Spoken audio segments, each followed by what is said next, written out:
What would you do if your children dressed in their school uniforms? Clutching books and teddy bears were told they didn't belong in the seats you bought for them.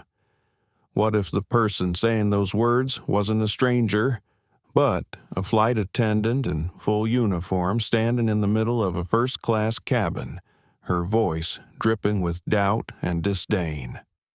On Skylight Flight 782, two sisters, Naomi and Maya Carter, found themselves caught in a storm of humiliation and prejudice at 30,000 feet.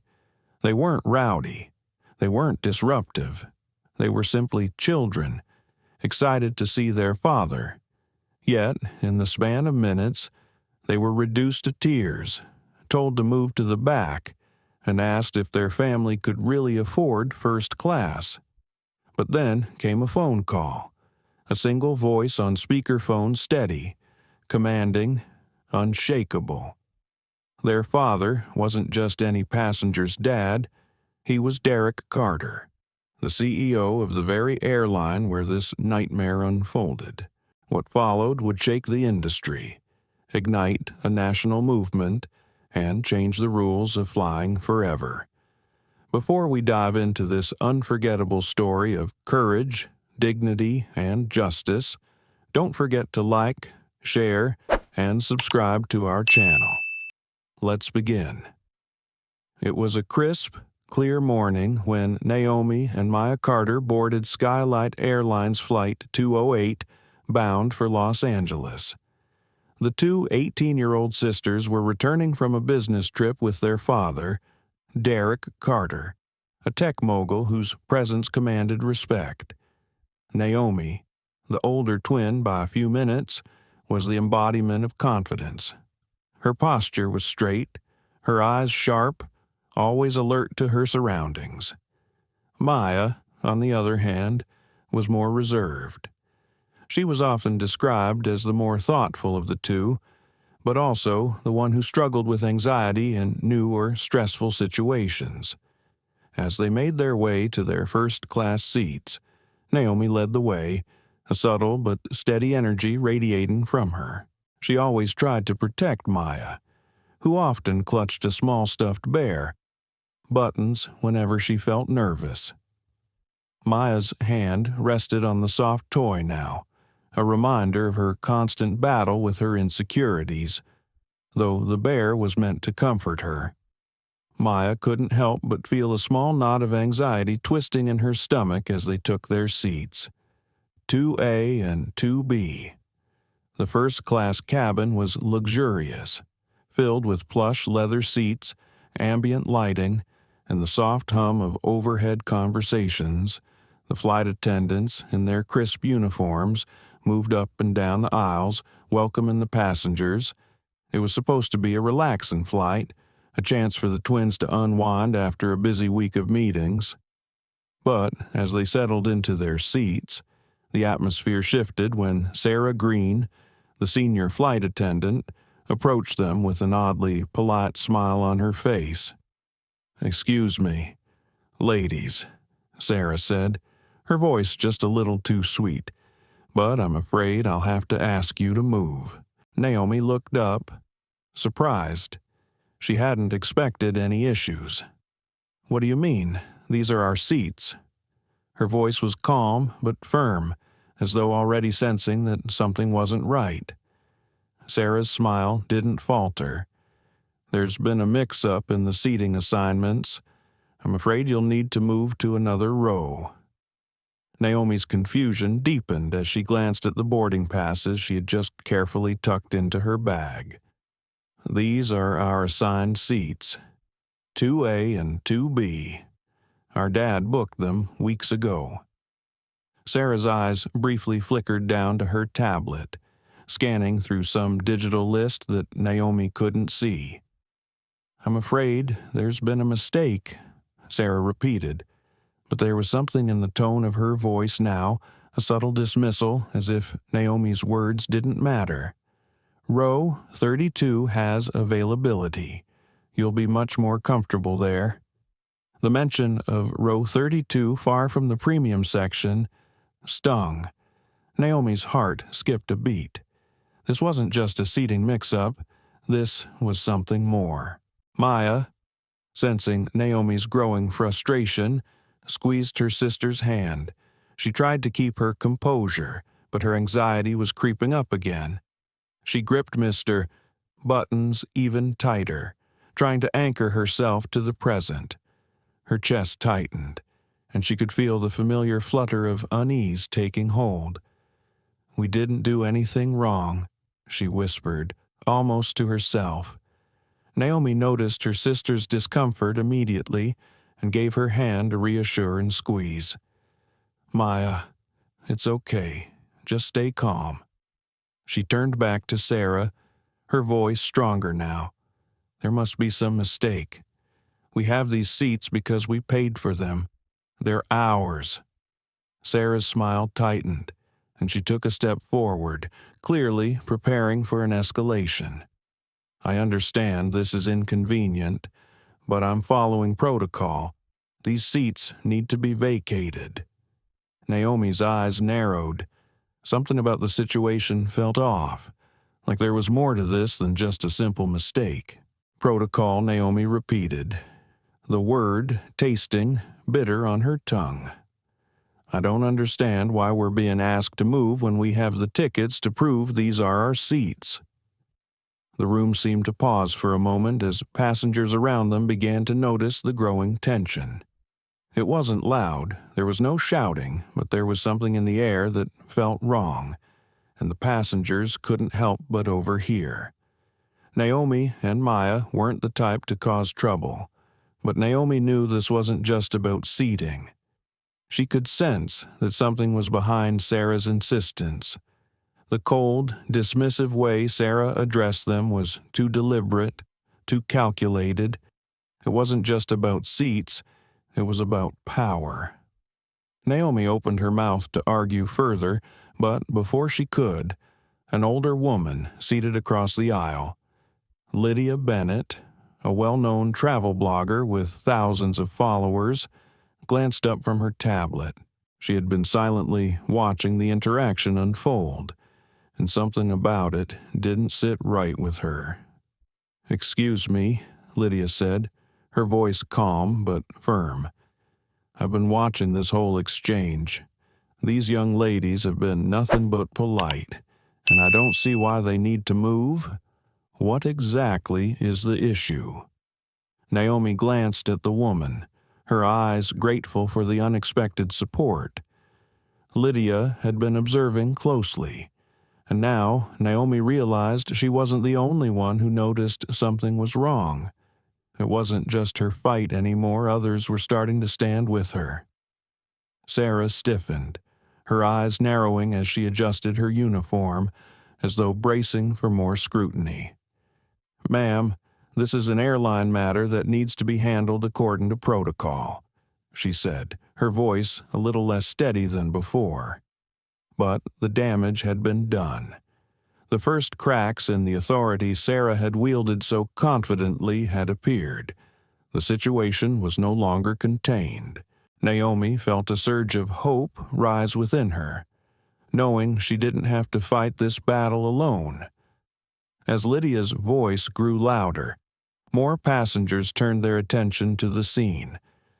Naomi could hear the soft murmurs of agreement from those who were watching. Her frustration began to melt into something more, a quiet resolve as she realized the tide was turning. This wasn't just about seating, it was about respect. Characters Naomi Carter, Maya Carter, Sarah Green, Lydia Bennett, Ethan Miles. Naomi Carter sat straighter in her seat, the tension in her shoulders tightening with each word Sarah Green spoke. She was used to handling herself with poise, especially in spaces where people seemed to question her presence. But this was different. This wasn't a networking event or a school debate where she could outthink and outtalk someone. This was her and her twin sister being told, very plainly, that they didn't belong in seats their father had purchased weeks ago. Maya fumbled in her bag and pulled out the boarding passes. her fingers trembling slightly as she held them up like evidence in a trial. "See, these are ours," she said softly, her voice almost drowned out by the background noise of the cabin. "Seats 2A and 2B. Dad booked them for us." Sarah glanced at the tickets, then back at her tablet, her expression unchanged. "Sometimes the system makes errors," she replied, her voice laced with condescension. She repeated the phrase as if it were a shield. "It happens. That's why I'm asking you to move. Row 32 is available." The way she said row 32 made Naomi's stomach tighten. She knew enough about the subtle cues people used when they wanted to put someone in their place. The implication was clear: these seats weren't meant for them. It wasn't just about protocol or mistakes. It was about the unspoken suggestion that two young black women didn't belong in first class. Naomi leaned forward, her tone calm but clipped. "We're not moving. Our dad bought these seats, and we're staying right here." Maya tugged at her sister's sleeve, whispering, "Naomi, maybe we should just go. I don't want to make a scene." Her eyes shimmered with the beginnings of tears, and she clutched Mr. Buttons tightly against her chest. The bear's faded fur was already damp from her palm's nervous sweat. Naomi turned toward her twin, her heart aching at the sight of her distress. She wanted to scoop Maya up, shield her from everything, but she also knew this was one of those moments where giving in would only feed the cycle. Their father always told them, if you let injustice slide once, it will return again and again. Naomi inhaled sharply, steeling her resolve. "Maya, we're not moving because we didn't do anything wrong."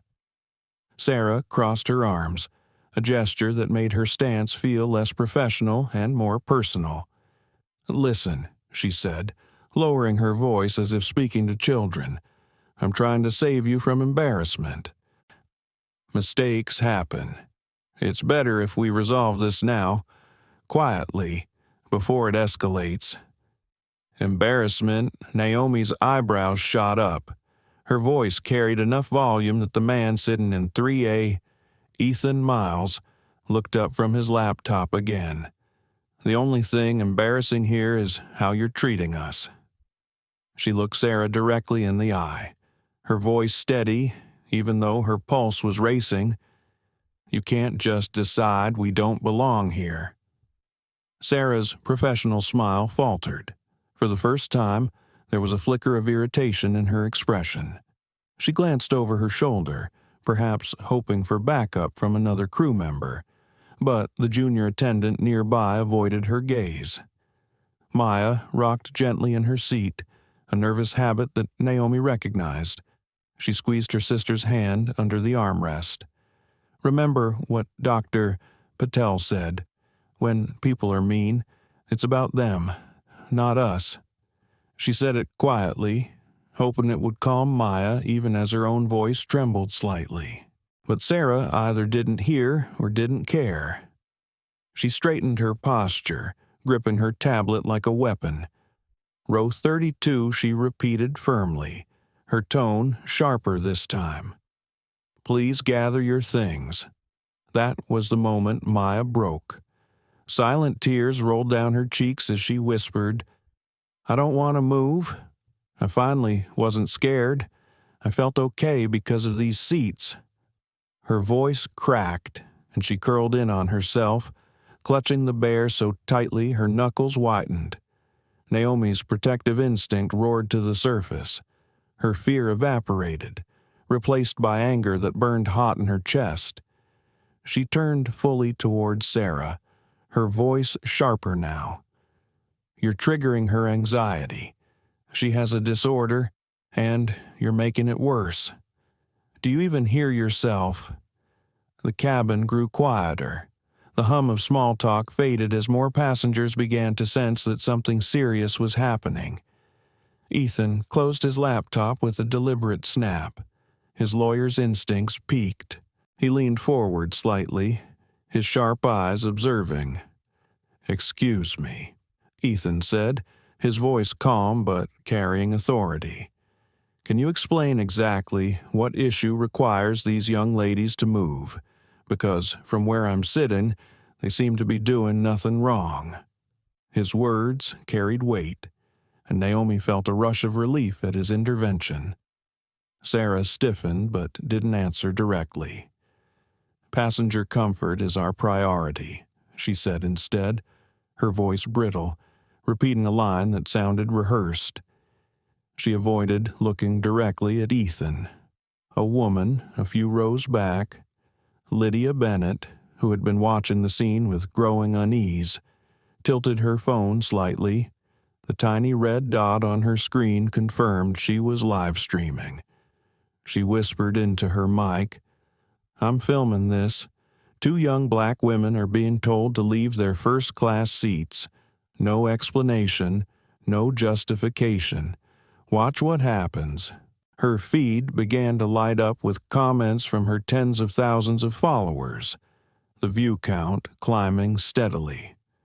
Naomi didn't know she was being filmed, but she could feel the weight of the cabin's attention. Her cheeks flushed, her chest rose and fell quickly, but she refused to back down. She squeezed Maya's hand again, silently telling her they were in this together. Ethan spoke again, his tone sharper now. "You said passenger comfort. Whose comfort exactly? Because from my perspective, the only uncomfortable person here is this young woman you've reduced to tears." He nodded toward Maya, whose face was blotchy from crying. Sarah's professional mask cracked further. "This is not a democracy," she snapped. "I have the authority to reseat passengers when necessary for safety and comfort." The word safety sent a ripple through the cabin. Other passengers began to shift in their seats, murmuring to one another. Safety implied danger, and no one could see what Naomi and Maya had done that could possibly fit that category. Naomi's voice shook slightly, but she forced the words out. "We were just sitting here, reading our books. We didn't do anything wrong." Her mind spun with 100 thoughts at once. Part of her wanted to cry alongside Maya, another part wanted to shout until Sarah backed away, and another part thought of her father. Derek Carter had always told them, "If you're ever treated unfairly, especially when traveling, don't argue endlessly. Call me. Let me handle it." The memory flashed through her mind like a lifeline. Naomi's fingers twitched toward her pocket where her phone rested. She hesitated. Calling her dad felt like admitting defeat, like she couldn't handle it on her own. But Maya's quiet sobs made the decision for her. Maya looked at her with tear-streaked cheeks, whispering, "Only if it's really bad." Naomi swallowed hard, her throat tight. "Maya," she whispered back, "this is really bad."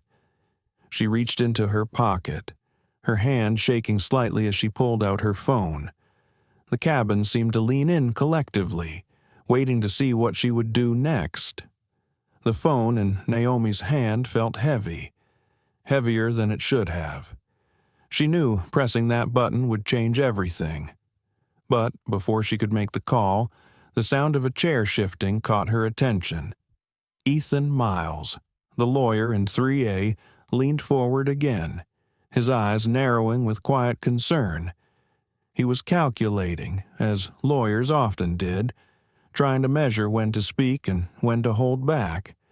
But this time, his instinct told him that silence was complicity. "Young lady," Ethan said gently, addressing Naomi, "you have every right to sit in the seat your ticket says you purchased. Don't let anyone convince you otherwise." He looked directly at Sarah. "And you, ma'am, owe them a proper explanation. This isn't a game of musical chairs." Sarah's jaw tightened, her polished smile long gone. "Sir, this is none of your concern. Crew members are authorized to make seating changes when needed. Please refrain from interfering." But Ethan didn't back down. He sat straighter, his voice taking on that courtroom firmness honed from years of standing before judges. "I'm not interfering. I'm observing. And as far as I can see, what's happening here has less to do with seating logistics and more to do with bias." A murmur rippled through the first-class cabin. A few passengers shifted in their seats, exchanging glances. It was subtle, but undeniable. Sarah was losing the audience. Meanwhile, Lydia Bennett had angled her phone for a better shot. Her followers were pouring into the live stream. Comments flooded the feed. "This is racism. Plain and simple. Those girls look terrified. Name the airline we're boycotting." Lydia spoke quietly into the mic, her words deliberate. "This is Skylight Airlines Flight 208, departing from New York. Watch closely. 2 young black women are being told to move from their first-class seats without reason. Naomi, oblivious to the thousands of eyes already watching online, focused on Maya. Her sister's rocking had become more pronounced, her breath shallow. Naomi knew the signs all too well. Maya was on the verge of a full-blown panic attack. "Maya." "Hey, look at me," Naomi whispered urgently. She placed both hands on her sister's shoulders, anchoring her. "In through your nose, out through your mouth, just like Dr. Patel taught us." She breathed slowly, exaggerating the rhythm so Maya could follow along. Maya nodded weakly, tears still streaking her face. "I don't want everyone staring," she whispered. "They're not staring at you," Naomi lied, glancing around at the dozens of phones raised discreetly, or not so discreetly. "They're staring at her." She tilted her chin toward Sarah. That struck something in Maya. Her rocking slowed, her breathing steadied, but the tears didn't stop. Naomi kissed her temple and whispered, "You're braver than you think. Dad would be proud." Sarah, apparently realizing her grip on control was slipping, tried to regain the upper hand. She tapped her tablet screen, forcing her voice to stay even. "If you don't comply, I'll have no choice but to escalate this matter with the captain." Ethan folded his arms. "Then, by all means, escalate. I'd be very interested to hear the captain explain on record why these girls are being targeted." Sarah opened her mouth to retort, but another passenger beat her to it. From the back of the cabin, a woman in her late 50s stood up. Her gray hair framed a face lined with years of teaching and discipline. "My name is Margaret Lewis," she said firmly, her voice carrying the authority of someone who had wrangled classrooms full of teenagers. "I've been watching since these girls boarded. They were polite, quiet, and respectful. The only disruption I've seen is coming from you." The cabin stilled. Sarah's face reddened, the spotlight of disapproval searing into her. "Ma'am," she said, her voice trembling slightly, "this is a matter of airline protocol." "No," Margaret interrupted, her voice sharp. "This is a matter of basic decency. These are children, and you're harassing them." Applause broke out in scattered bursts, hesitant at first, then stronger. Passengers who had remained silent now voiced their disapproval. A man in 4C muttered loudly enough for others to hear, "This is disgusting. They're just kids." Sarah's composure fractured. She turned toward the galley, perhaps hoping for backup, and found Marcus Hill, a junior flight attendant, lingering uncertainly nearby. His face betrayed his discomfort. He had been watching too, his conscience battling his fear. He knew that siding against Sarah, his senior, could mean trouble for his career, but he also knew that what was happening was wrong. Marcus, Sarah snapped, help these young ladies gather their belongings. Marcus froze. The weight of the moment pressed down on him. He glanced at Naomi, then at Maya, then at Sarah. His lips parted, but no words came. His silence was louder than anything he could have said. Naomi's phone buzzed in her hand, a reminder that she still hadn't made the call. She looked down at the glowing screen, her father's name staring back at her in her contacts. Her thumb hovered over it. She heard her father's voice in her memory. If it ever gets bad, call me. Don't try to fight battles alone. Naomi swallowed hard, her throat dry. She tapped the name. The line rang once, twice, 3 times. Immediate princess. Derek Carter's warm voice came through, using the nickname he'd given her when she was little. You should be in the air by now. What's wrong? Naomi's composure cracked. She had tried so hard to be strong, to shield Maya, to control the situation. But the sound of her father's voice broke through all of it. Her words tumbled out, uneven and broken. Dad, the flight attendant, she's being mean. She says we have to move, and Maya's crying and slow down. Baby, take a breath. His voice shifted instantly, from warm to sharp focus, the way it always did when business required his attention. Are you and your sister safe? Is anyone touching you? No, Naomi whispered. But she keeps saying we don't belong here, that our seats are probably a mistake. There was a pause, and when Derek spoke again, his voice was dangerously quiet. Put me on speaker. Now. Naomi fumbled with the phone, her fingers shaking so badly she nearly dropped it. The moment his voice filled the cabin, the entire atmosphere changed. This is Derek Carter, he said clearly, his words slicing through the air. I need to know exactly what is happening with my daughters. Sarah stiffened. The name meant nothing to her yet, but the commanding tone rattled her. She straightened her spine, assuming she was dealing with some arrogant executive. Mr. Carter, your daughters are refusing to comply with the crew instructions regarding a seating issue. This is becoming a safety concern. What seating issue? Derek's voice was calm, but under the calmness was steel. They have assigned the seats that I purchased 3 weeks ago. What, specifically, is the issue? Sarah faltered, glancing at Marcus for support. He looked away, guilt written across his face. Naomi sat frozen, her heart pounding, but she couldn't help the flicker of pride swelling in her chest. Her father's voice was like a shield, wrapping around her and Maya. Maya wiped her eyes with the back of her hand, whispering so softly Naomi barely heard. He's here. And for the first time since the confrontation began, Naomi believed her sister, their dad, was here, even if not physically yet, and everything was about to change.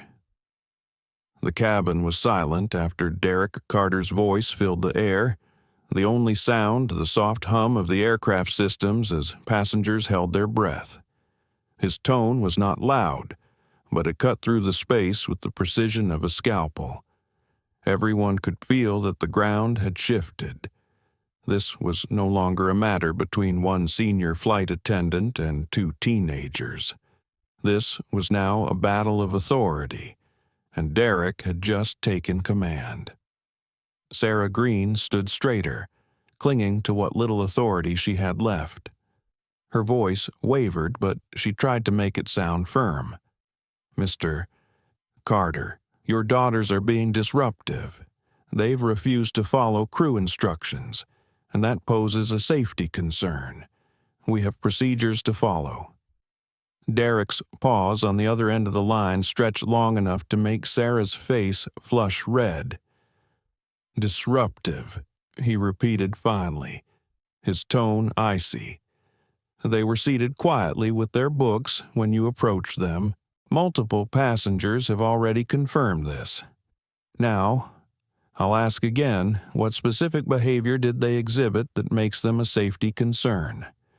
Sarah shifted, suddenly aware of the phones pointed at her from various angles. Lydia Bennett's Livestream viewers surged past 8,000. Comments scrolling by so quickly they blurred, "She's lying. We see the girls. They're calm. This is why people film everything." Naomi sat frozen, her heart pounding. She had expected her father to be firm, but hearing his words out loud filled her with a sense of safety she hadn't realized she was craving. For the first time, she let herself breathe. Maya leaned against her shoulder, still clutching Mr. Buttons, her tears subsiding into quiet sniffles. The sound of their father's voice had done what Naomi couldn't pull Maya back from the edge. Ethan Miles leaned forward again, his lawyer's instincts humming. "She still hasn't answered the question," he said, loud enough for the entire cabin to hear. "You're making accusations against minors. That requires documentation. What specific complaint are you citing?" Sarah blinked, caught between Derek's demand and Ethan's precision. Her composure cracked further. There were concerns raised, she stammered, about passenger comfort. "Whose comfort?" Derek asked, his voice sharp. "I want names and seat numbers." Which passengers complained? Sarah's eyes darted around, looking for support. Marcus Hill, the junior attendant, stood stiffly by the galley. His lips parted, but no sound came. He looked torn apart inside, caught between the truth he knew and the fear of losing his job. Margaret Lewis, the retired teacher, stood again. "Mr. Carter, this is Margaret Lewis, another passenger. I can assure you these girls have done nothing wrong. The only uncomfortable person here is the flight attendant harassing them." "Thank you, Mrs. Lewis," Derek replied warmly, though his voice still carried iron. "Are you recording?" "I am now," Margaret said, holding up her phone. "I'm recording as well," Ethan added, raising his own device, "and, for the record, I am a civil rights attorney. What's happening here is not just inappropriate, it's discriminatory." Sarah's professional mask collapsed. She looked around wildly, realizing the ground beneath her had vanished. Still, she grasped at straws. "There were concerns about hygiene," she said finally, the words spilling out like poison. The effect was immediate. Gasps filled the cabin. Maya's eyes widened in horror. She looked down at her Preston Academy uniform, neatly pressed, her braids carefully styled by her mother the night before. Her face crumbled, and she whispered, "She said we smell." Her voice broke into sobs that shook her shoulders. Naomi's blood boiled. She turned on Sarah, her voice trembling with fury. "How dare you? She's 13. She's clean and perfect, and you know it." The cabin erupted. Margaret Lewis shouted. "That is a lie," Ethan barked. "Unacceptable," Lydia narrated into her live stream. "You heard it. A flight attendant just accused 2 young black girls of smelling bad.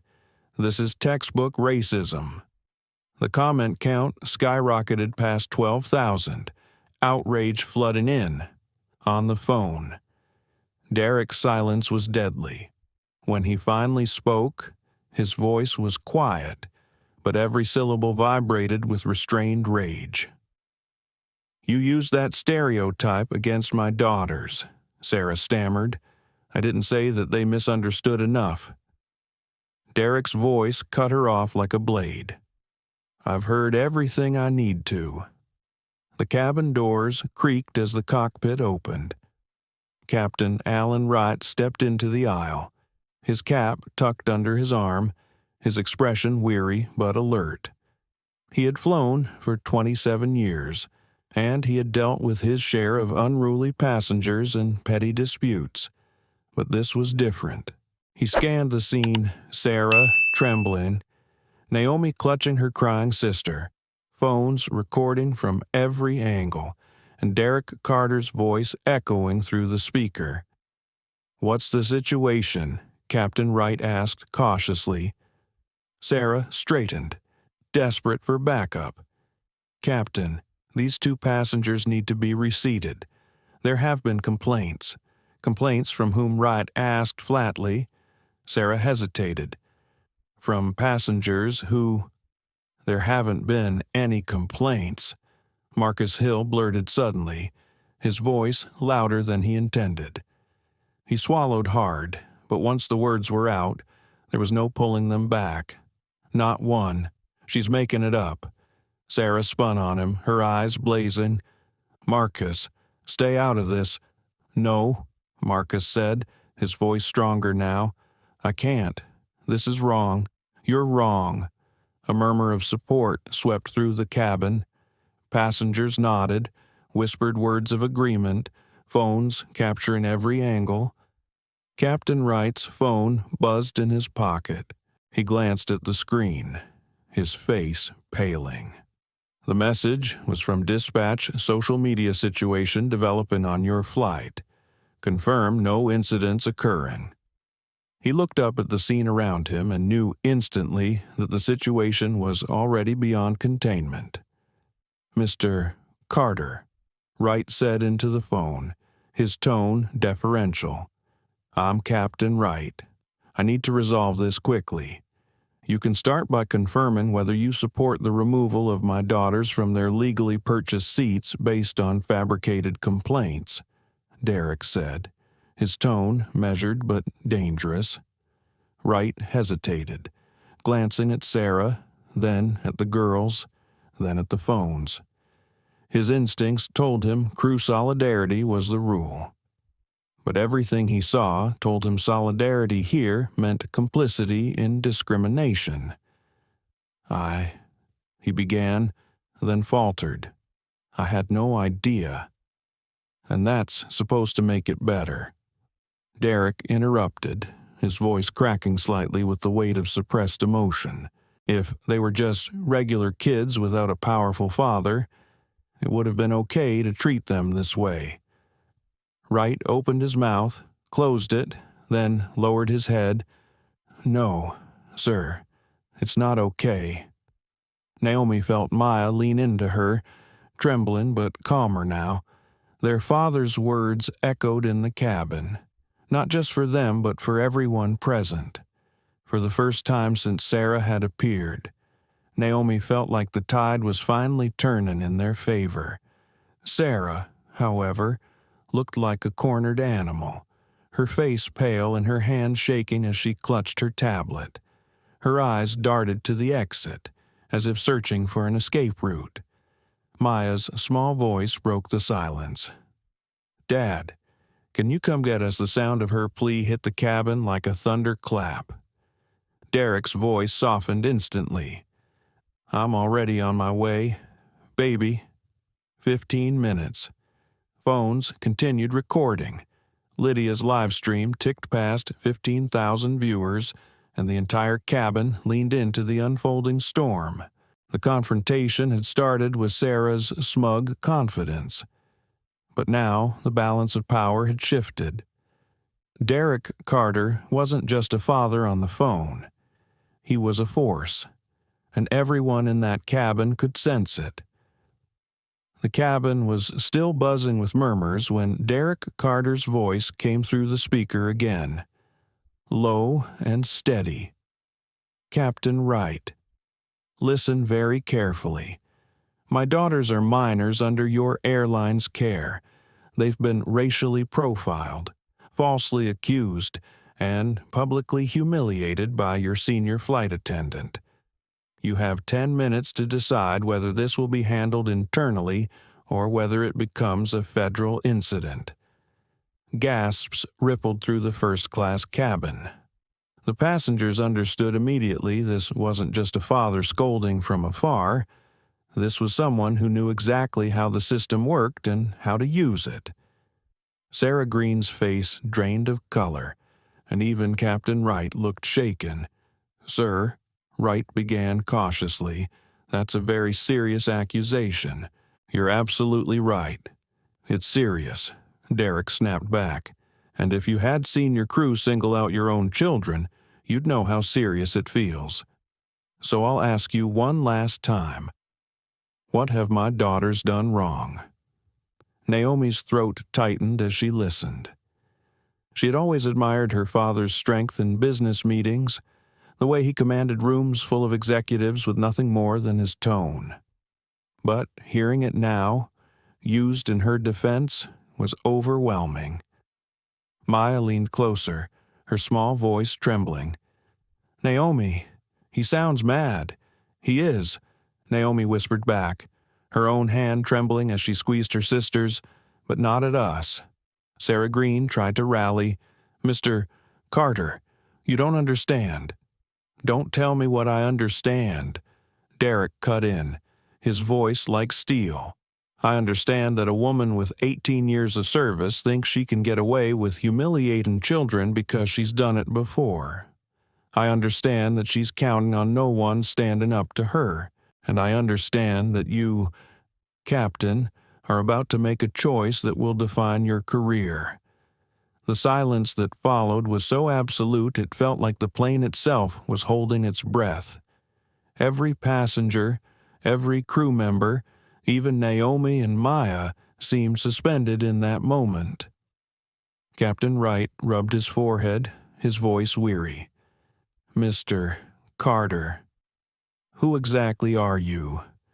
Naomi felt her chest tighten with anticipation. She knew what was coming, but she wasn't sure anyone else on this plane was ready for it. Derek paused for effect, then spoke with deliberate calm. "I am Derek Carter, Chief Executive Officer of Skylight Airlines. I acquired controlling interest 6 months ago. And those 2 girls you've just watched your crew terrorize, they are my daughters."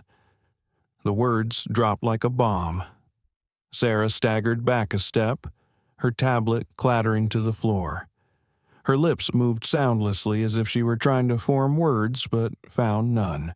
Captain Wright actually took a step back, his face blanching as the implications landed.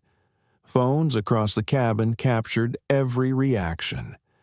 Lydia Bennett's Livestream viewers shot past 25,000, comments exploding. "He owns the airline.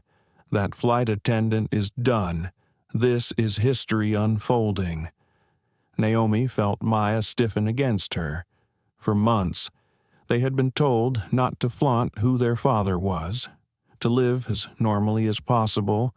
Their father had always said, "Power is most effective when it's invisible until it's needed." And now, in front of a cabin full of witnesses, he had revealed it. Sarah's voice broke. No, you can't be him." She bent down with shaking hands to retrieve her tablet, scrolling frantically through the employee database. When Derek's photo appeared on the screen, a tall black man in a tailored suit with the same eyes as Naomi and Maya, her knees buckled. "Oh, God," she whispered. "Oh, God, what have I done?" Derek's voice thundered through the speaker. "What you've done is what you've been doing for years. The only difference is that today, you picked the wrong children." Passengers erupted in whispers, their disbelief mixing with outrage. Ethan Miles stood up, speaking with conviction. "Mr. Carter, I've been recording this entire exchange. This will stand as evidence of clear discrimination. Thank you. Mr. "Miles," Derek said, his tone softening only slightly. "Keep that recording safe. It will be useful." Sarah clutched her tablet as though it could save her. "I didn't know," she muttered, her voice hollow. "I didn't know who they were." Robert Hayes, a man from 2 rows back who had been silent until now, finally spoke, and that's the problem, isn't it? His voice carried, resonant and calm. You shouldn't need to know their father is the CEO to treat them with dignity. They're children. That should have been enough. Applause broke out again, stronger this time. Naomi felt heat flood her cheeks, but this time it wasn't embarrassment. It was something closer to pride. She looked at Maya, whose tears had slowed. Her sister still clutched Mr. Buttons, but her breathing was steadier now. Captain Wright cleared his throat, struggling to maintain control. "Mr. Carter, sir, what would you like me to do?" "I'm already en route to the airport," Derek said. "You will hold that plane at the gate until I arrive. Do not let it move an inch. Sir, we have a schedule." "Your schedule became irrelevant the moment your crew violated federal anti-discrimination laws. Hold the plane." Wright's shoulders slumped. "Yes, sir." Sarah looked like she had aged 10 years in 10 minutes. She turned toward Derek's voice as though begging for mercy. "Please, Mr. Carter, I've given this company 18 years, and for 18 years, you've been hurting people who look like my daughters," Derek said coldly. "Families humiliated, children scarred. It ends today." Naomi glanced at Maya, whose lip trembled as she whispered, "Is he really coming here?" "Yes," Naomi whispered back, her own eyes stinging with tears. He said nothing could stop him. Maya clung tighter to Mr. Buttons, whispering again, "Good, because I need him." The captain's phone buzzed again. He looked down and blanched. "It's the CEO," he whispered, then winced as he realized what he'd just said out loud. The irony wasn't lost on the cabin. "I mean, it's David Chen, the chairman. He wants to speak with you. Mr. Carter. Tell him I'll call after I get my daughters safe." Derek said flatly, "Yes, sir," Wright muttered, tucking the phone away. Around the cabin, phones kept recording. Lydia Bennett whispered into her live stream, "If you're just joining, the father of the girls is Derek Carter, the CEO of Escalate Airlines. He's on the phone right now. This is unprecedented." Naomi reached for Maya's hand again, giving it a reassuring squeeze. For the first time since the confrontation began, she felt hope blooming inside her. Their father wasn't just protecting them from afar. He was coming. He was on his way. And when he arrived, nothing in this airline or in their lives would ever be the same again. The minutes after Derek Carter's revelation stretched on like hours. The cabin was suspended in a fragile silence, broken only by the faint clicks of phones recording and the uneven breaths of Maya trying to calm herself against Naomi's shoulder. Every person on board felt the tension like the air itself had thickened. Captain Wright hovered in the aisle, his authority shaken, his instincts battling his loyalty. Sarah Green slumped against the galley wall, her face pale, her uniform immaculate, yet somehow stripped of all the pride she usually carried in it. The power dynamics in the cabin had flipped entirely. Everyone was waiting for the next move, the next words. Naomi reached for her phone again, keeping it close as though her father's voice could shield her. Maya whispered, "Do you think he'll really come here?" "Yes," Naomi whispered back, firm despite the trembling in her chest. "He promised. Outside, on the tarmac, a black SUV sped toward the gate, cutting across the lanes usually reserved for airport service vehicles. Security guards waved, some startled, some stepping aside quickly when they recognized who it was. Derek Carter wasn't the type to wait for permission. Not now. Not when his daughters needed him, on the plane. The cabin door creaked as the jet bridge locked into place again. Rapid footsteps echoed faintly, drawing closer. Voices trailed after them, airport staff trying, failing, to slow him down. And then his voice no longer mediated by a phone, but raw, unfiltered, right outside the door. "Move. Those are my daughters." Every head turned as Derek Carter appeared in the doorway. He didn't look like the polished CEO from glossy magazine covers or quarterly reports.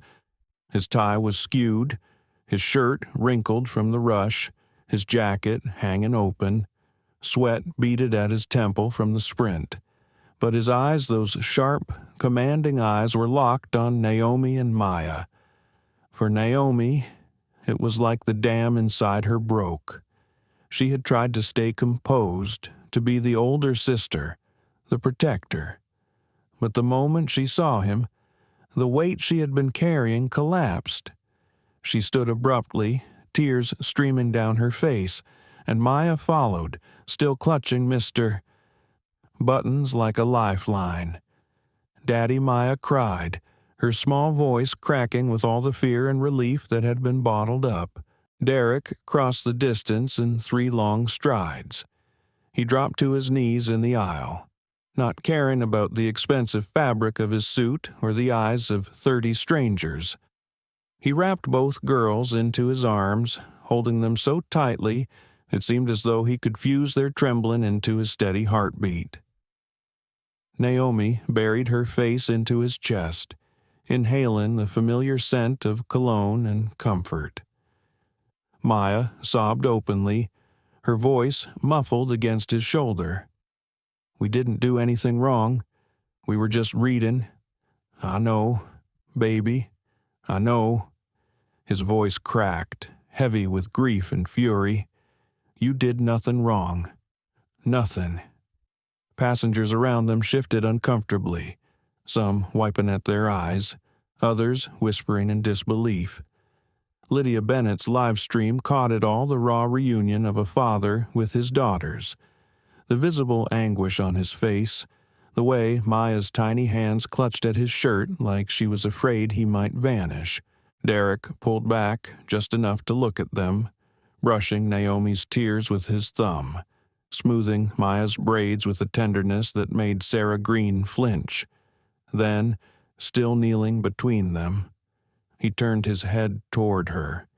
His voice dropped to a deadly quiet. "Look at them. Look at what you did."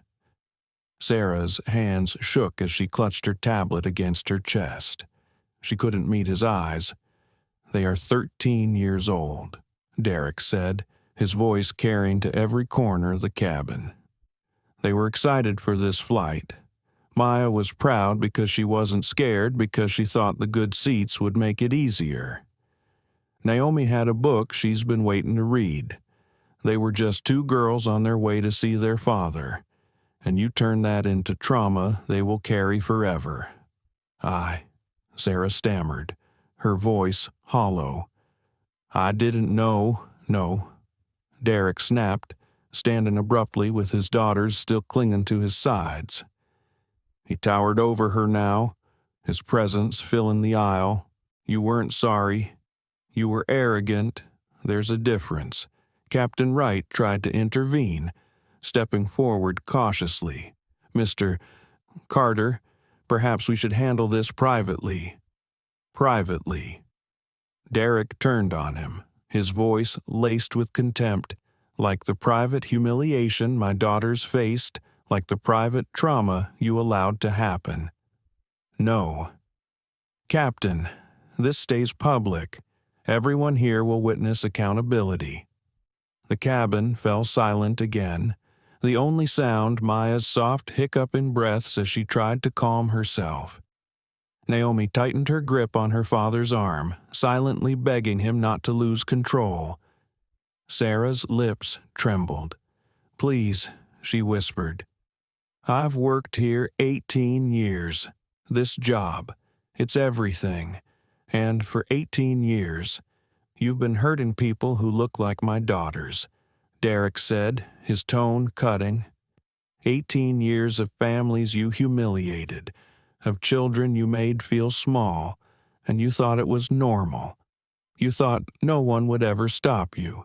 But today you did it to the wrong family.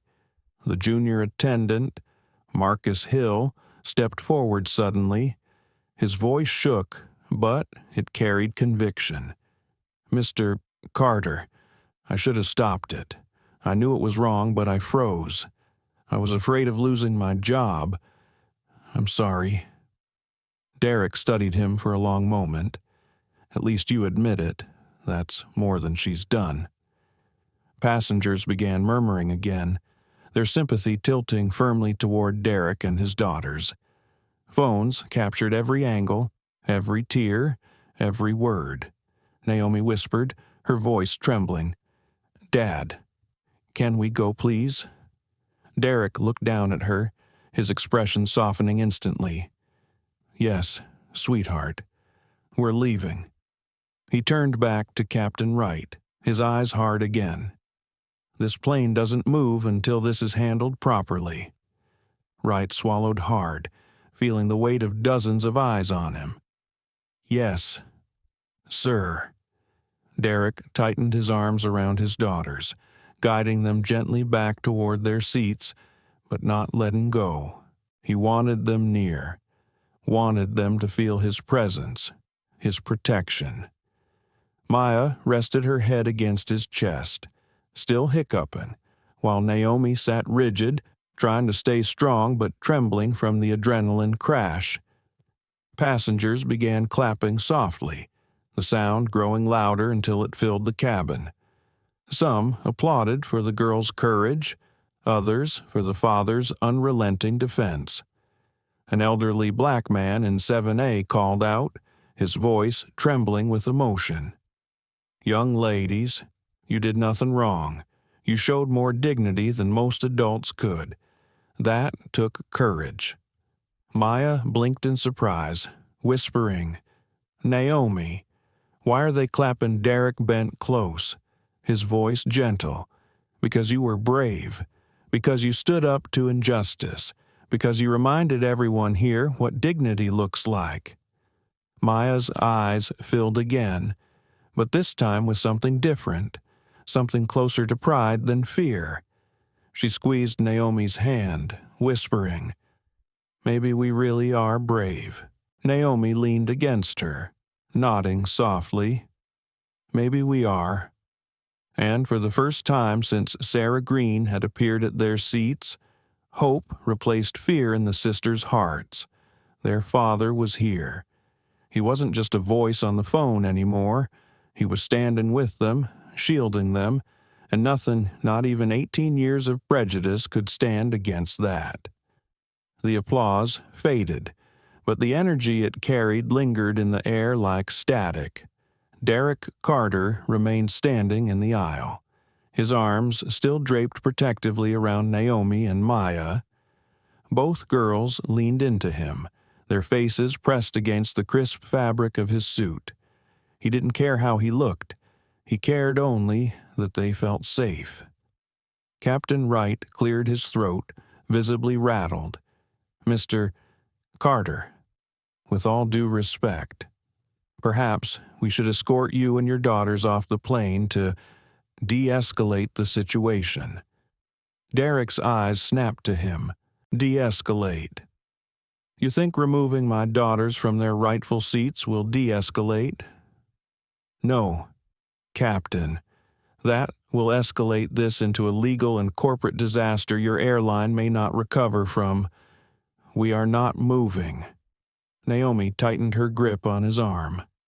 Maya's small voice whispered, "Daddy, everyone's looking." Let them look, Derek said softly, kissing the top of her head. Then louder, for everyone to hear. This should be public. People need to see what accountability looks like. Sarah Green shrank back further into the galley. Her lips trembled as she clutched her tablet like a shield. Please, Mr. Carter, I was following protocol. I didn't mean to. Protocol, Derek's voice sharpened, cutting her words to pieces. Show me the page in your manual that says harass children. Show me the clause that says black kids don't belong in first class. The silence that followed was damning. Sarah couldn't speak, couldn't move. Margaret Lewis, the retired teacher, folded her arms. Mr. Carter's right. You weren't following protocol. You were following prejudice. Phones captured everything. Lydia Bennett's live stream had crossed 30,000 viewers. The comments rolled faster than she could read. This is history. She needs to be fired now. Those kids are heroes. Ethan Miles, the lawyer, rose to his feet, his voice firm. Mr. Carter, I'll be blunt. What happened here is actionable. Clear grounds for a discrimination lawsuit, emotional distress, civil rights violations. This could cost the airline millions. Derek met his eyes. Not a lawsuit, he said firmly. Change. The passengers exchanged glances, surprised by the response. Ethan blinked. Change. Yes, Derek said, his voice resonant. My daughters are not trophies to be paraded through court. They're children who deserve dignity. What I demand is systemic reform. Sarah gasped faintly. Captain Wright's shoulders stiffened. Marcus Hill, the junior attendant, looked up sharply, hope flickering across his features. What kind of reform? Ethan asked. Derek drew a slow breath, steadying himself as he looked down at his daughters. Naomi's eyes were rimmed with red, but she held his gaze. Maya's face was blotchy from crying, but she clutched Mr. Buttons with a determination that broke his heart. He turned back to the cabin, an independent audit of every discrimination complaint from the last 5 years, a passenger advocate on every flight, real anti-bias training led by experts, not corporate videos no one watches, and zero tolerance for employees who repeatedly profile passengers. Gasps rippled again, this time mixed with approval. Some passengers even nodded. Margaret Lewis clapped once, a sharp sound in the quiet cabin. Yes, exactly. Sarah's hands shook harder. That's not fair, she whispered. You can't just erase 18 years.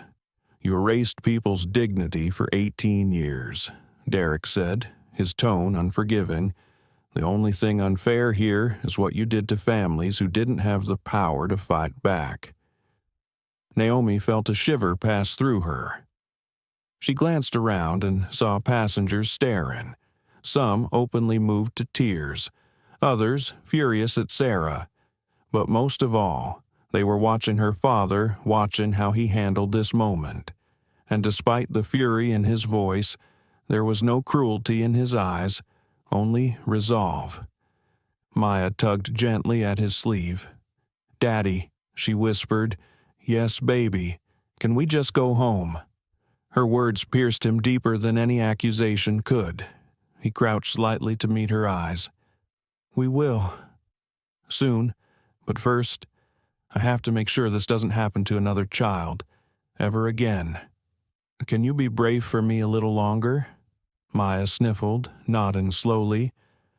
"Okay." Naomi rubbed her sister's back, whispering, "We're brave together." The passengers melted at the exchange, the raw humanity of it. Phones zoomed in, live streams captured every tear, every whispered promise. Captain Wright rubbed the back of his neck. "Mr. Carter, your demands are significant. That's a matter for corporate." "I am corporate," Derek said, "and I will not leave this plane until you acknowledge what happened here and commit to change." The captain faltered. He looked at Sarah, then at Marcus Hill, then at the sea of recording phones. Finally, he sighed. "You're right. I failed. I should have stepped in the moment I saw this happening." Derek nodded once, then acknowledged it to everyone here. "Tell the truth." Wright hesitated, then picked up the intercom, his voice trembling. "Ladies and gentlemen, this is your captain. I need to address what happened. 2 young passengers were subjected to discrimination by a member of our crew. I did not intervene when I should have. That was wrong, and I am deeply sorry. Air travel should be safe and dignified for every person. Today, we failed." The cabin filled with hushed voices. Lydia Bennett's phone showed her livestream counter surging to 40,000. Comments exploded. Finally, some honesty. This is bigger than one flight. We're watching history change. Derek tightened his arms around his daughters. Naomi looked up at him, her eyes glistening. For the first time that day, she smiled faintly through the tears. He kissed her forehead, whispering, "I told you I'd come." Sarah, shaken, took a step forward. "Please, Mr. Carter, I have children. If you take this from me," Margaret Lewis cut her off sharply, "then you should be ashamed. You're a mother, and you did this to someone else's babies." Sarah froze. The words landed harder than any corporate punishment could. Her shoulders slumped. Derek's voice was final. "Security will escort you off this plane. Your employment with this airline ends now." A collective exhale swept through the cabin. Phones tilted to catch Sarah's broken expression as she realized the inevitable. Marcus Hill stepped forward, his voice steady. "Mr. Carter, I'll take responsibility for making sure these girls and every passenger are treated with dignity going forward." Derek studied him, then nodded slowly. "Then you'll be our first passenger advocate. You spoke up, even if too late. Don't waste the second chance." "I won't," Marcus said firmly. Naomi and Maya leaned into their father as Sarah was led away by airport security. For the first time since boarding, they felt the weight lifting. The storm was not over, but the winds had shifted. They were no longer alone. The plane was still grounded, but inside the cabin, something larger had already taken flight: accountability, dignity, and the possibility of change. The cabin buzzed with the low hum of whispers after Sarah Green was escorted down the jet bridge. Naomi sat pressed against her father's side, finally allowing her body to sag under the relief of his presence. Maya curled against him too. Mr. Buttons squished between her cheek and his suit jacket. Derek kept one arm around each daughter, as though his strength alone could shield them from every glance, every camera, every cruel word. But outside the walls of the plane, the story had already leapt into the world.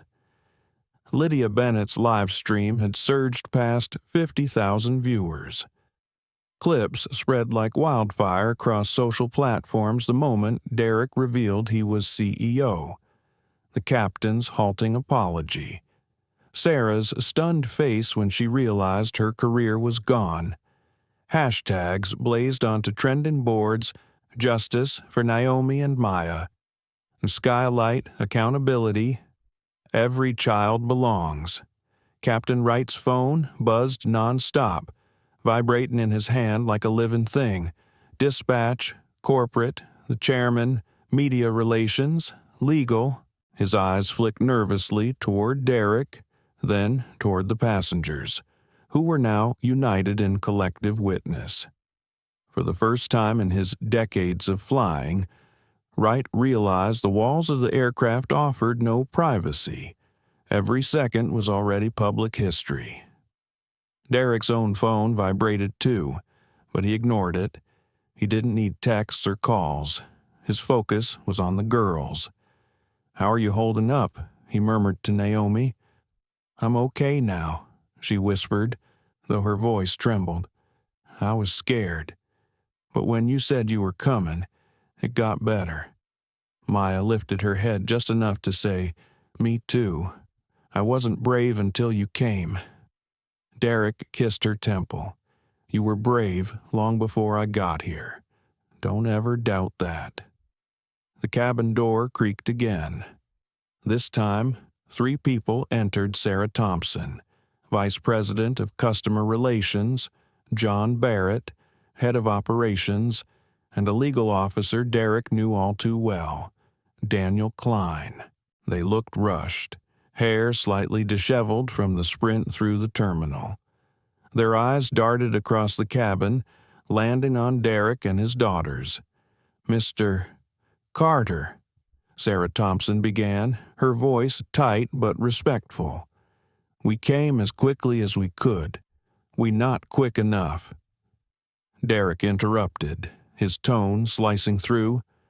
"My daughters have already endured the humiliation of your crew.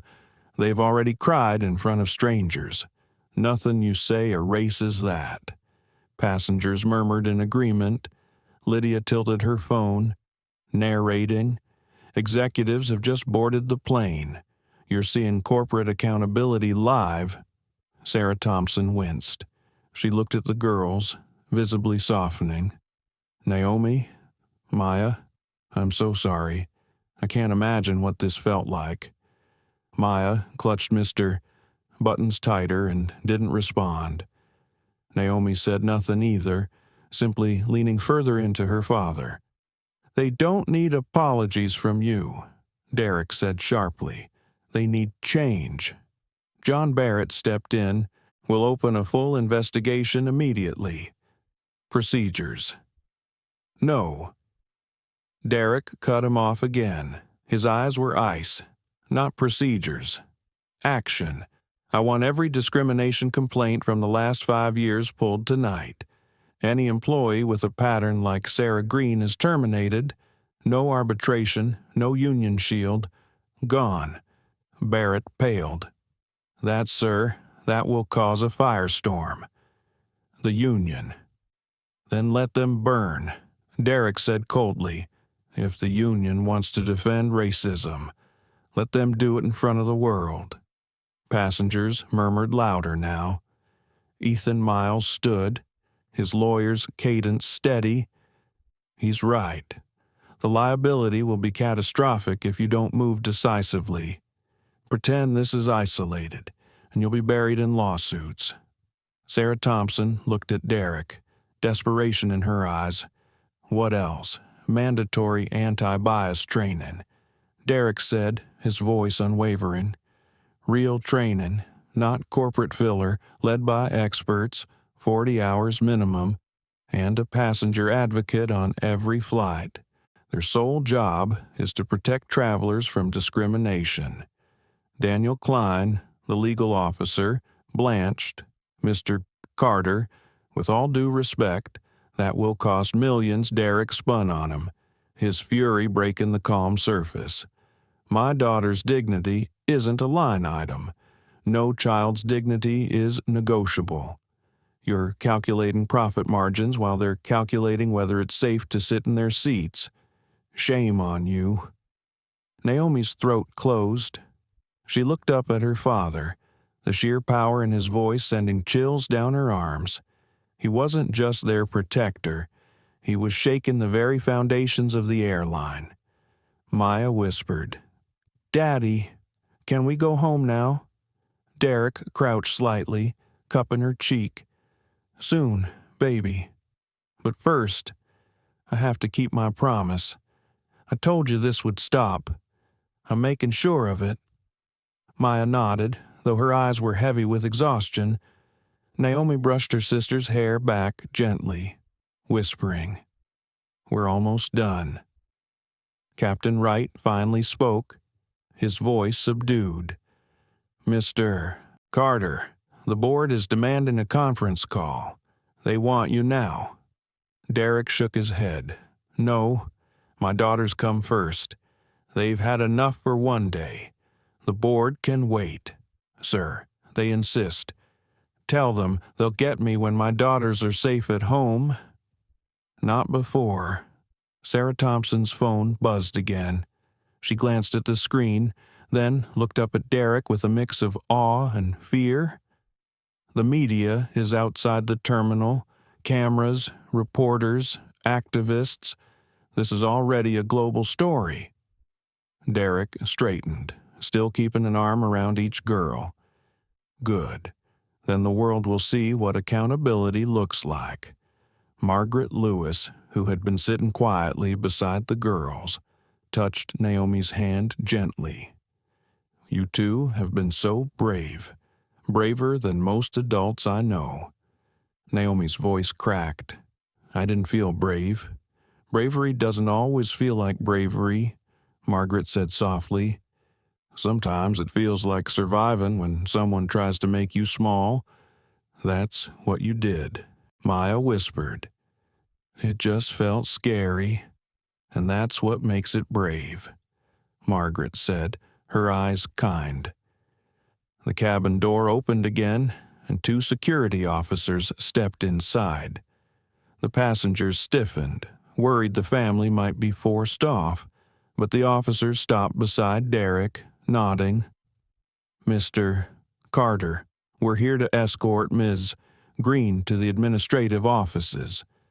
Sarah Green had been standing silently near the galley, her face drawn and gray. She flinched at the words, her eyes darting to Derek. "Please, I have children. Don't do this." Derek's gaze was unflinching. "Then you should have remembered what it means to be a parent before you traumatized mine." The officers took her by the arms and led her out. As she disappeared down the jet bridge, passengers exhaled in relief. Some even clapped softly. Naomi leaned against her father, her chest rising and falling with a long, shaky breath. Maya sagged into him, whispering.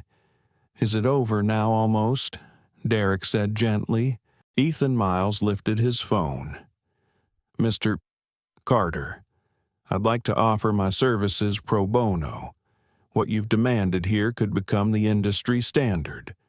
I want to help make that happen." Derek nodded once. "I'll take you up on that. But this isn't about me. It's about every child, every passenger who's been told they don't belong." Outside the windows, flashes lit the gate area, reporters gathering, cameras waiting. Inside, the passengers sat in stunned silence, knowing they had witnessed something far larger than an argument over seats. They had witnessed an earthquake shaking the airline industry itself. Naomi held her father's hand, whispering, "Daddy, you really changed everything, didn't you?" Derek bent close, his voice tender again. "No, sweetheart, we did. You and your sister, because you stood your ground, because you refused to move." Maya lifted Mr. Buttons and whispered into his ear as though telling him a secret. "We were brave." And for the first time since boarding, both sisters smiled. Small, weary smiles, but smiles all the same. The plane still hadn't moved from the gate, but inside, the air felt alive with something far bigger than travel delays. Naomi sat tucked into her father's side, her exhaustion pulling at her shoulders. Maya leaned against him, too, her cheek resting on Mr. Buttons, her eyes swollen from crying, but calmer now. Derek held them close, his arms forming a fortress around them, but his gaze never left the corporate executives crowded near the galley.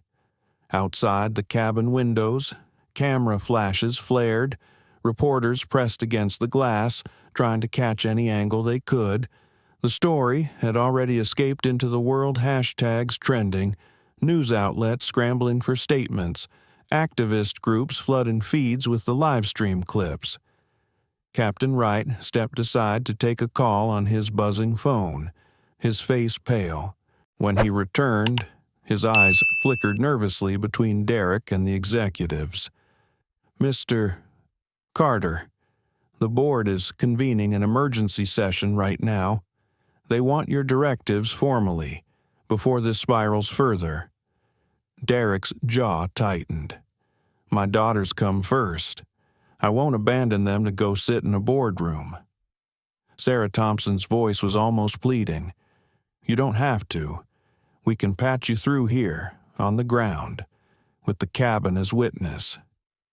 Derek considered. He looked at Naomi and Maya, both clinging silently to his arms. "Girls," he said softly, "would you be okay if I spoke to them? I'll keep you right here with me." Naomi nodded, though her lips pressed into a thin line.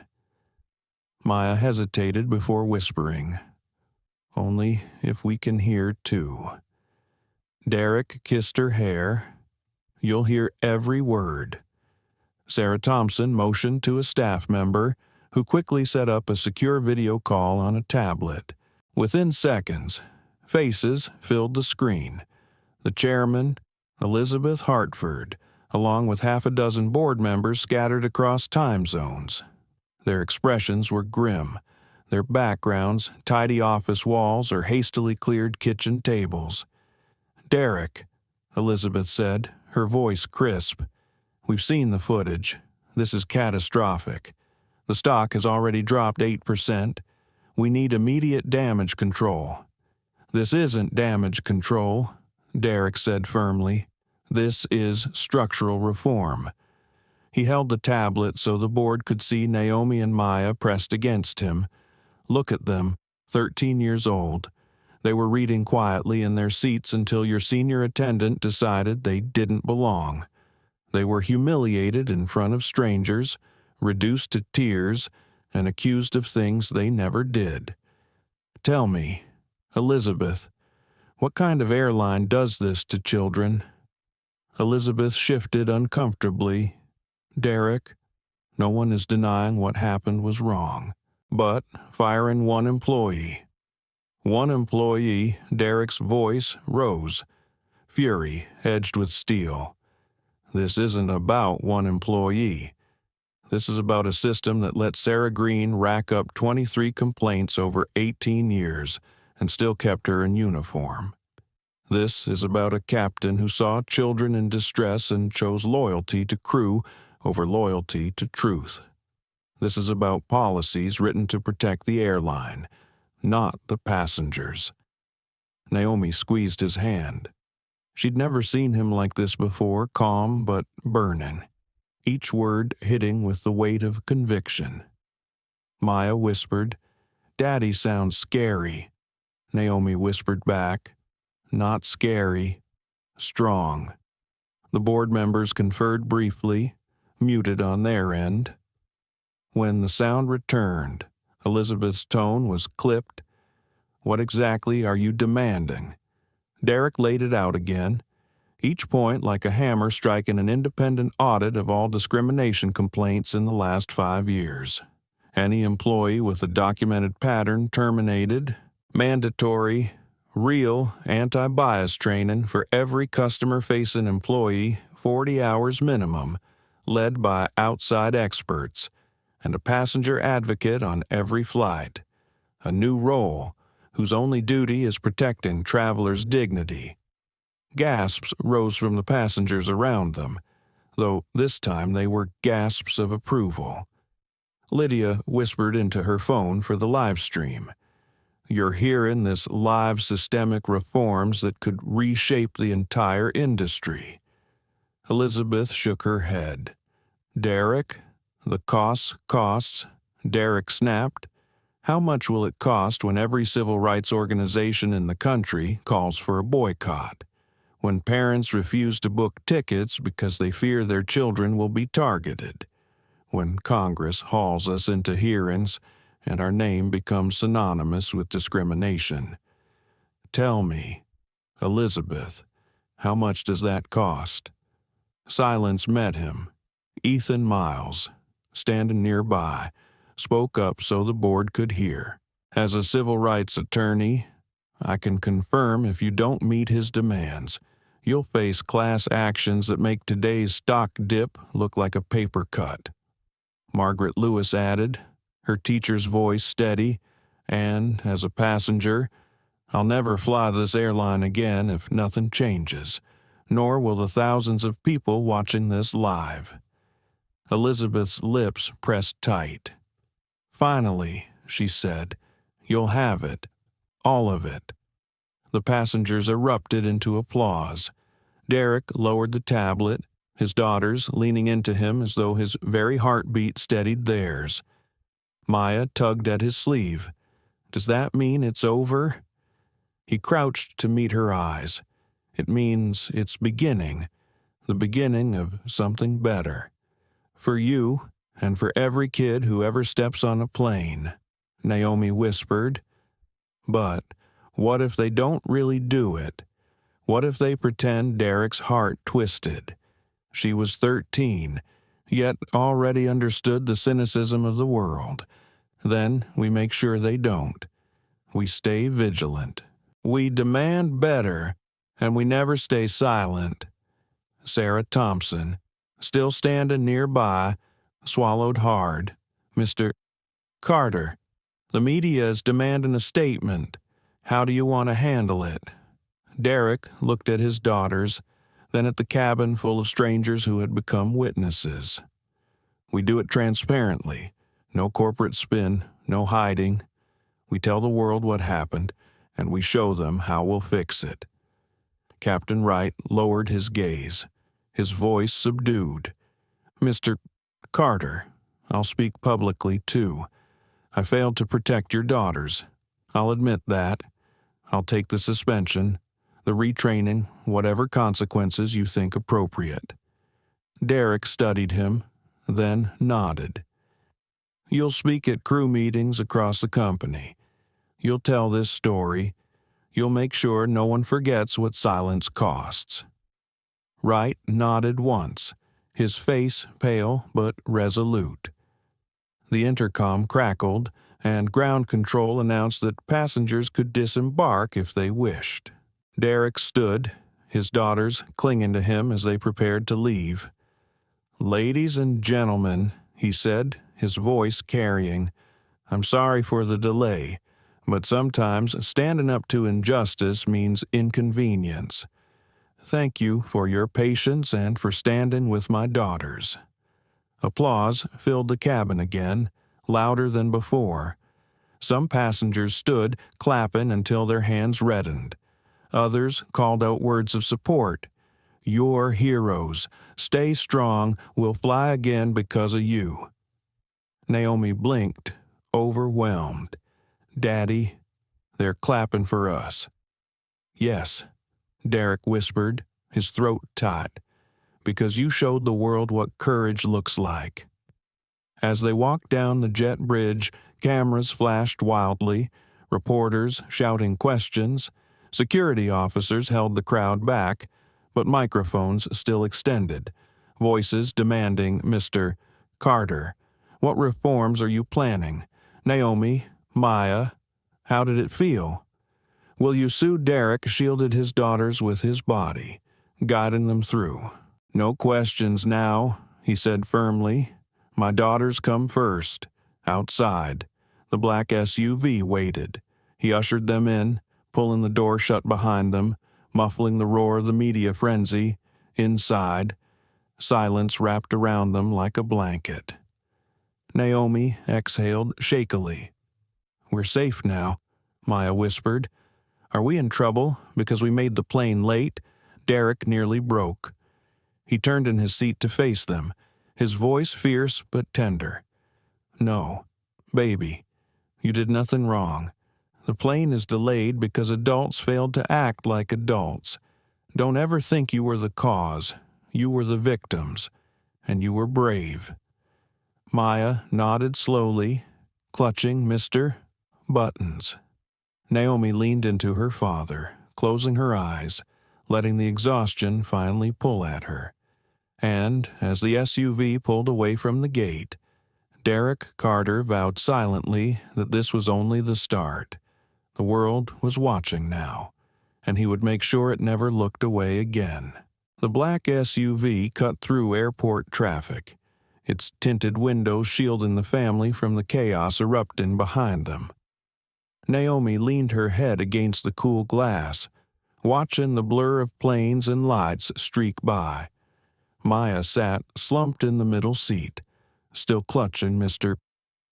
Buttons, her eyelids heavy but her mind restless.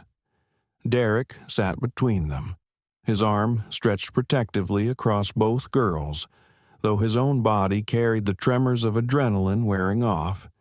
For the first time since stepping onto that plane, there was silence. Naomi broke it with a small, wavering voice. "Daddy, did we ruin everything?" The question hit him like turbulence. He turned, his chest aching at the sight of her tear-stained face. "What do you mean?" "Sweetheart, the plane didn't leave. Everyone's mad. We made the airline look bad. Maybe if we just move seats?" "No," Derek said firmly, cutting her off before doubt could sink deeper. "You didn't ruin anything. You exposed the truth. If you had moved, Sarah Green would have done the same thing to another family next week, and the week after that. Sometimes doing the right thing delays people, but it also saves people." Maya frowned, her voice small, but everyone was staring at us. It felt like we were wrong, like we didn't belong. Derek reached over, gently turning her face toward him. "Listen to me. You belonged in those seats because they were yours. You belong anywhere your dignity is respected. The stairs weren't because you did something wrong. They were because adults were shocked at what you had to endure." "Do you understand?" Maya blinked back fresh tears. "I think so," Naomi whispered. It still hurt. Derek kissed her forehead. "Of course it did, and it always will, in some way, but hurt can turn into strength if you let it." The girls fell quiet again, and for a few blessed minutes, the hum of the tires on asphalt filled the space. Derek pulled out his phone, ignoring the cascade of missed calls from board members, journalists, and politicians. One message stood out from Angela, the girl's mother. He hesitated, then hit call. Angela's voice came through instantly, tight with worry. "Marcus, thank God. Are they okay? I've been watching clips online. Tell me they're okay." "Derek," he corrected softly. "His ex-wife still slips sometimes. They're safe, shaken, but safe. Put them on," Angela demanded. Naomi took the phone first. "Hi, Mom. Oh, my babies." Angela's voice cracked. "I saw you on the news. I wanted to reach through the screen and hold you. Are you hurt? No, just embarrassed. Everyone was watching. Sweetheart, you didn't do anything wrong. Sometimes just existing in spaces where people think you don't belong is the bravest thing. And you stayed. You didn't let them make you small. That's courage." Maya took the phone next, her voice trembling. "Mom," she said maybe we didn't belong there, like we were a mistake. Angela sucked in a sharp breath. "Baby, don't you ever believe that. You are never a mistake. You are exactly where you're meant to be. And today, the whole world saw it." Maya sniffled. It didn't feel brave. It just felt scary. "That's what bravery usually feels like," Angela said softly. "I'm proud of you. So proud." By the time the call ended, Naomi and Maya were both leaning heavily against their father, their small bodies finally giving in to exhaustion. Derek stroked their hair, whispering, "Rest now. I've got you." The SUV pulled into their driveway. The house-warm lights glowing in the windows felt like a sanctuary after the sterile brightness of the airport. Derek carried Maya inside, her arms looped limply around his neck. Naomi followed, still clutching her book like an anchor. He set them on the couch, wrapped them in blankets, and started hot chocolate in the kitchen. The familiar ritual soothed him as much as it would soothe them, the hiss of the kettle, the scent of cocoa powder, the clink of mugs. When he returned, the girls were in pajamas, curled together under a throw. Naomi took her mug with a faint smile. Maya blew on hers carefully, her tiny fingers warming against the ceramic. For a while, they sat together watching a movie they barely paid attention to. The girls leaned into each other, half asleep, the flickering light from the screen casting soft shadows across their faces. Derek's phone buzzed again. He muted it without looking. Nothing mattered more than this moment. But once the girls had finally drifted into sleep, Naomi's arm wrapped protectively around Maya. Mr. Buttons wedged between them. Derek sat back, pulling out his laptop. His anger hadn't cooled, it had crystallized. The screen glowed as he began drafting what he would later call the Carter Protocols. Zero tolerance for discriminatory behavior. Comprehensive audits of all complaints, past and present. Passenger advocates on every flight. Mandatory training led by civil rights leaders, not corporate trainers. Transparency in every incident. No euphemisms, no cover-ups. He typed with precision, each word a promise to his daughters, a promise to every family who had ever been told they didn't belong. Halfway through, his phone lit up again. David Chen, the CEO. Derek ignored it. He wasn't ready to compromise, not tonight. Hours later, when he finally closed the laptop, he glanced at the couch. Both girls were sound asleep, their faces softened by dreams. Naomi's arm still rested over Maya's shoulders, as if she could guard her even in sleep. Derek whispered into the quiet room, his throat tight. "I swear to you, this won't be for nothing. Things will change." The next morning, the world proved him right. News outlets blared the story, airline executives' daughters targeted in first-class incident. Clips of the Livestream dominated headlines. Civil rights organizations released statements demanding reform. Politicians weighed in. Even rival airlines scrambled to distance themselves, vowing reviews of their own policies. The Carter family woke to find their faces everywhere on screens, in articles, across social feeds, Naomi's quiet tears, Maya's trembling hands clutching Mr. Buttons, Derek's steady fury images that now symbolized the need for change. Maya blinked at the TV, wide-eyed. "Daddy, that's us." "Yes," Derek said, kissing the top of her head. "That's you, and because of you, the world is listening." Naomi frowned. But what if they stopped listening?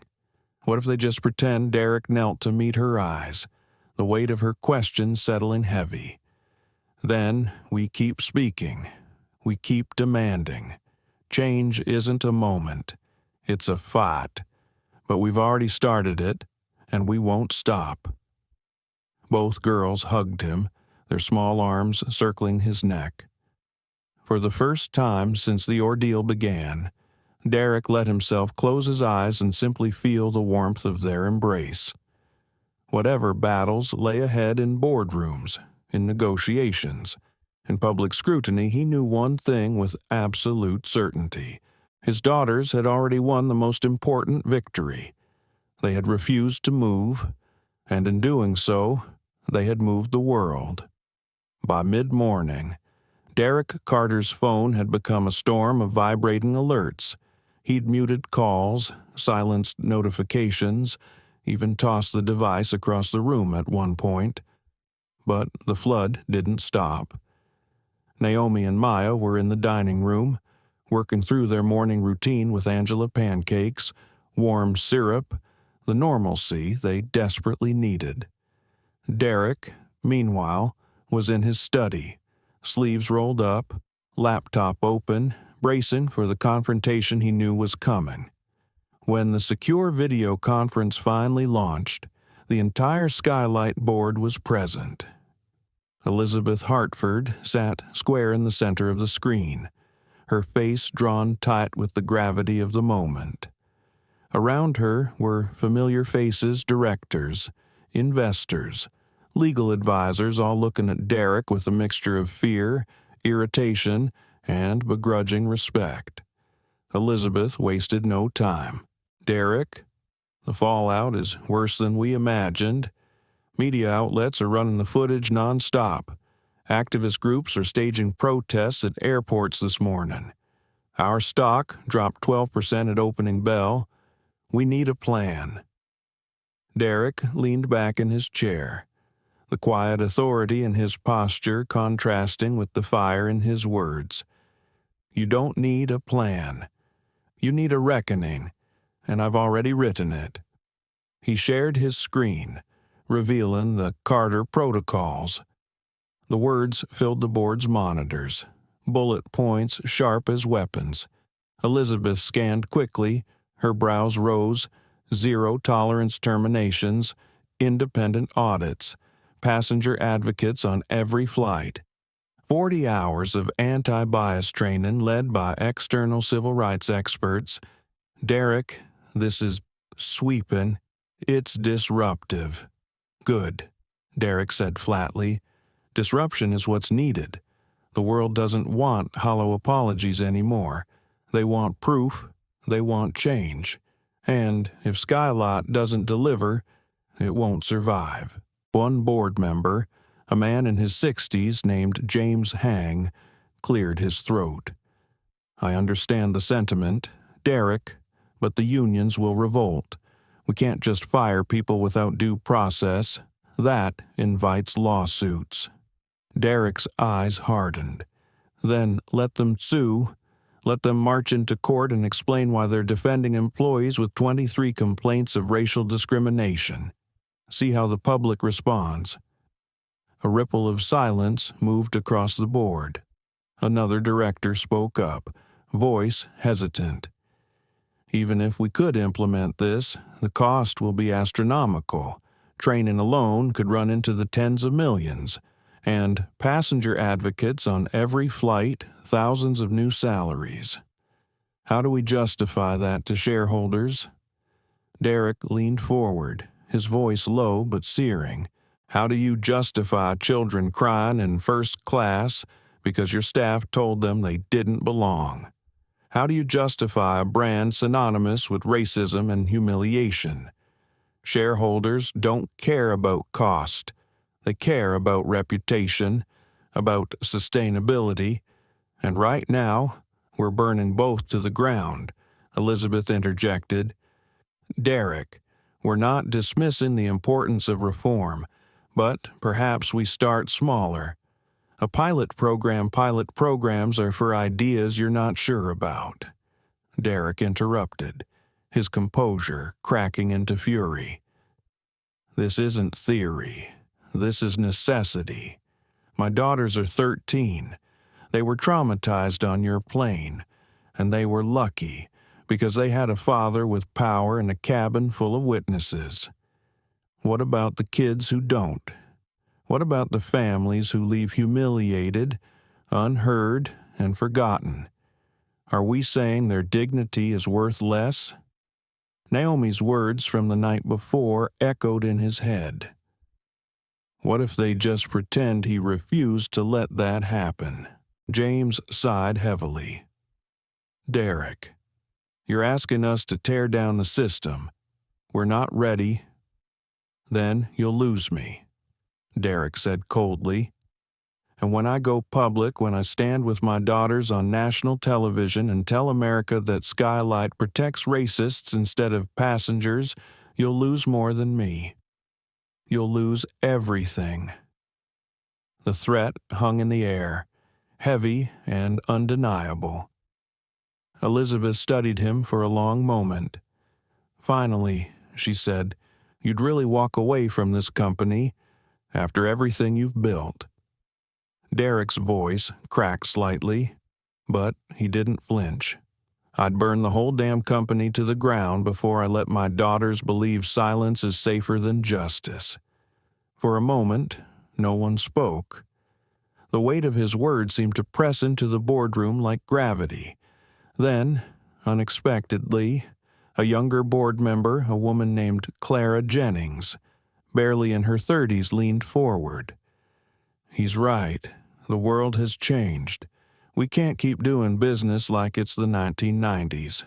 If we don't lead on this, another airline will, and we'll be the dinosaurs left behind." Her voice sparked murmurs across the board. Some nodded reluctantly. Others shifted in discomfort, but the tide had turned. Elizabeth sighed, shoulders sagging. "All right, Derek, you have the board's backing. The Carter protocols will move forward. Implementation begins immediately." Relief flickered through Derek, but he didn't allow himself to relax. Not yet. "Good, but understand this isn't just policy, it's culture. Every manager, every captain, every crew member must understand that dignity is not optional. If they don't, they're out."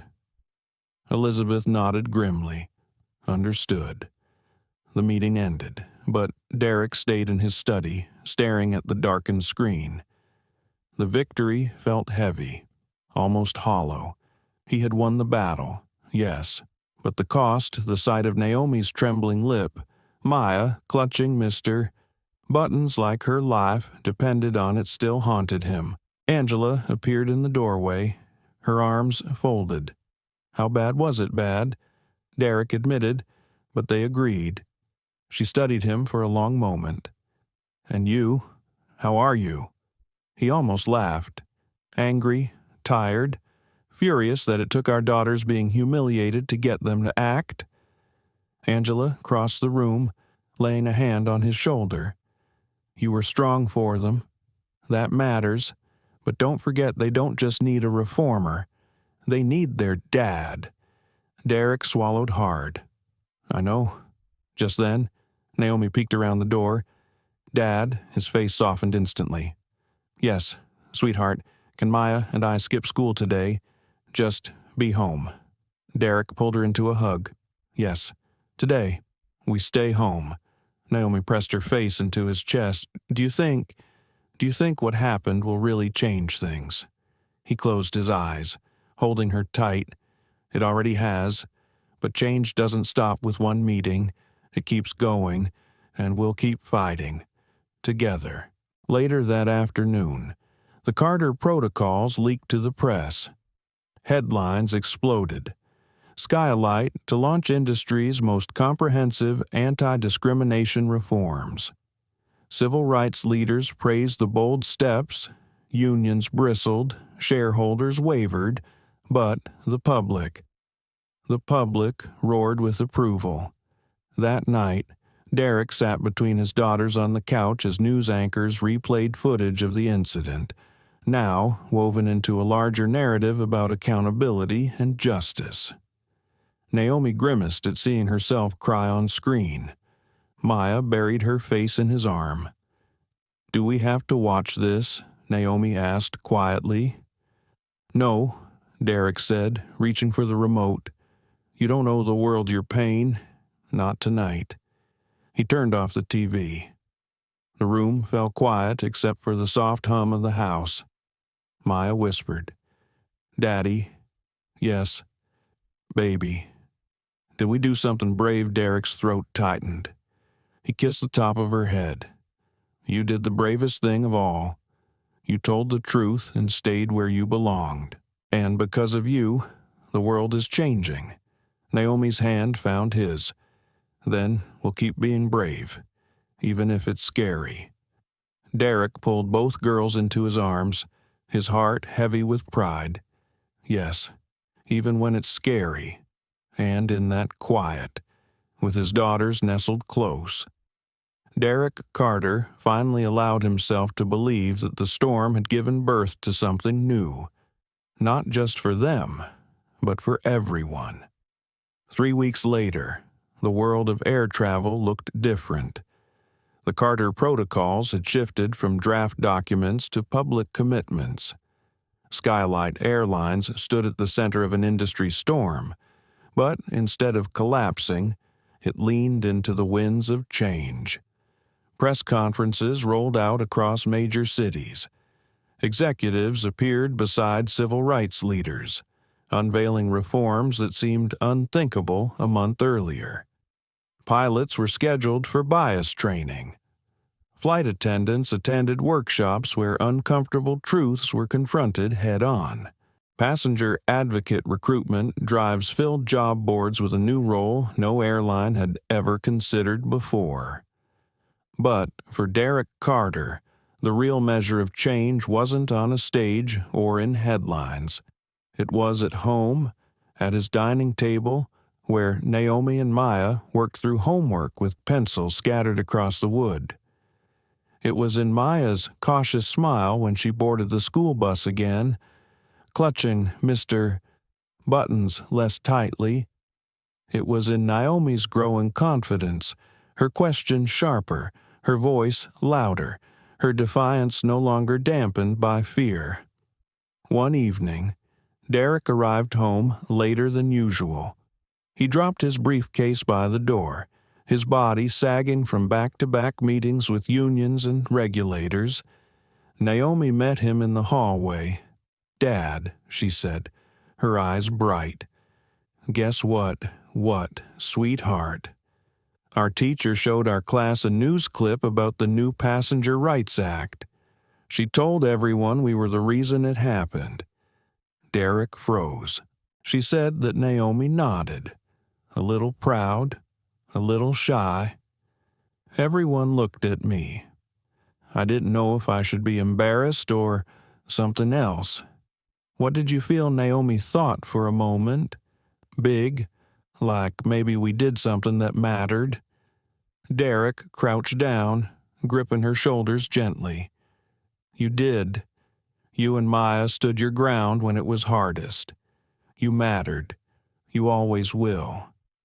Maya peeked around the corner, her teddy bear still in her arms, though less worn than before. "Daddy," she whispered, "do you think she's really gone, the lady on the plane?" "Yes," Derek said firmly. "She's gone, and she can't hurt anyone else again." Maya nodded, relief washing across her small face.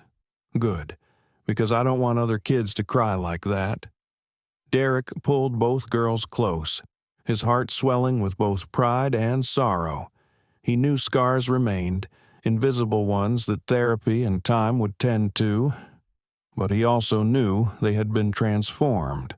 2 months later, Congress held hearings on airline accountability. Naomi and Maya sat side by side at the long table, microphones angled toward them, their school uniforms neatly pressed. They weren't just Derek's daughters now. They were voices for children everywhere. Naomi spoke first, her voice steady despite the cameras. "We were lucky. Our dad had power, and people recorded what happened. But what about kids whose parents don't? What about children who cry quietly and no one listens? They deserve dignity too." Maya leaned into her mic. "We were told we didn't belong, but every kid belongs wherever their ticket says they belong. No one should ever make them feel less." The room went silent, save for the rapid clicking of cameras. Senators nodded solemnly, some visibly moved. Weeks later, the Passenger Dignity Act passed with overwhelming support. The girls didn't fully grasp the scale of what they had helped create until they boarded a flight to Washington again, this time for a youth leadership conference. Naomi held the boarding passes confidently. Maya walked with Mr. Buttons tucked into her backpack, not clutched like a lifeline, but carried like an old friend. At the gate, a young woman scanned their passes with professional courtesy. Her badge read Ashley Green. She hesitated for a moment, then leaned forward, speaking softly. "Have a safe flight," she said, then added almost shyly, "and thank you for what you did." Naomi blinked, for what Ashley swallowed, for teaching my mother and me that dignity matters. Always. The twins exchanged a glance. Neither spoke until they were halfway down the jet bridge. Maya tugged Naomi's sleeve. "Do you think she meant the lady, the one who—" "Yes," Naomi said quietly. She did. Maya's shoulders relaxed as they found their seats two side by side in economy, chosen deliberately. Naomi pulled out a new book. Maya leaned back, watching the cabin crew greet passengers with fresh attentiveness. For the first time in 2 years, she felt completely at ease on a plane. She whispered to Naomi, almost to herself, "It's over." Naomi smiled faintly. "No, it's just different now. Better." The engines roared to life. The plane lifted smoothly into a sky so clear it felt like promise. Back in New York, Derek watched the flight's progress on his phone, a quiet smile tugging at his lips.